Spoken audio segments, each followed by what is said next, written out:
music, dance, and drama all into one. The thing I wanted to do business with was government because things just never got done.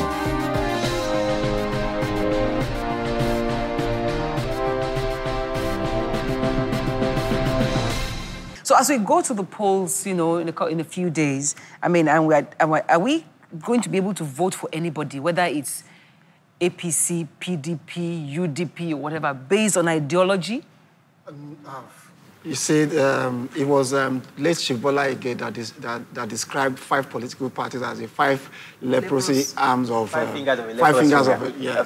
And in terms of ideology, well, the parties claim to have ideology. Look, back to the Babangida days, he tried to have the little bit to the left Social Democratic Party and the right party, NRC, and which you're actually thinking about socialist economy or capitalist economy.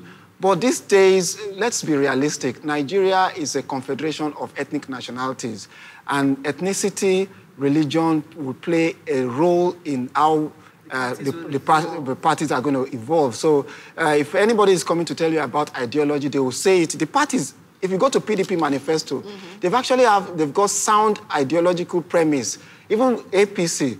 But the reality is that when they are negotiating behind the scene, they are not thinking about religion. They are not thinking about those ideologies. They are thinking about if we choose a man from Ikare or from Calabar as a presidential candidate in 2015, you're not going to get those votes from the Northeast or North Central. So those dynamics would have to play. And the only place where this doesn't reflect much are in advanced democracies, where an Obama can just emerge and become the first black president in the United States. In this country, we have to depend on quite a lot of black voters. You know, so it does play very black important. voters In the US, no, in the US, Obama, Even he had to. There was a racial basis even to his own election, where you know, and the only way we grew, we had an accidental, quote and unquote, president from the South was as a result of the demise of our late president, Musa Yar'Adua. But hopefully, we would get to the point where, when we have good governance, things like ethnicity, religion will play a secondary role, and it will be what you're going to do about corruption, about insecurity, about young people, and about unemployment. That should be the first thing voters should be going for. Do you think we're thinking about things like that now, unemployment? Because, I mean, are we thinking about things like that? Or are we thinking about, oh, this man is from here, that man is from there, or this man is a Christian, the other one is Muslim? Yeah, you know, again, it's maybe it has to do with how young. We haven't had a lot of experience with them, but sometimes that sounds like an excuse. Sometimes it sounds like an excuse, you know.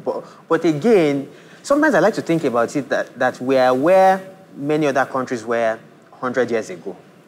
We don't have to be there. We don't have to be. Learn from them. Well, so that's a valid argument, you know. But unfortunately, we're still going to have things like this, you know, with us for some time to come. You know, if you look at the basic indices, how many people are like illiterate in the population? That's book literate. That's in terms of books. You know, how many people can even understand the manifesto?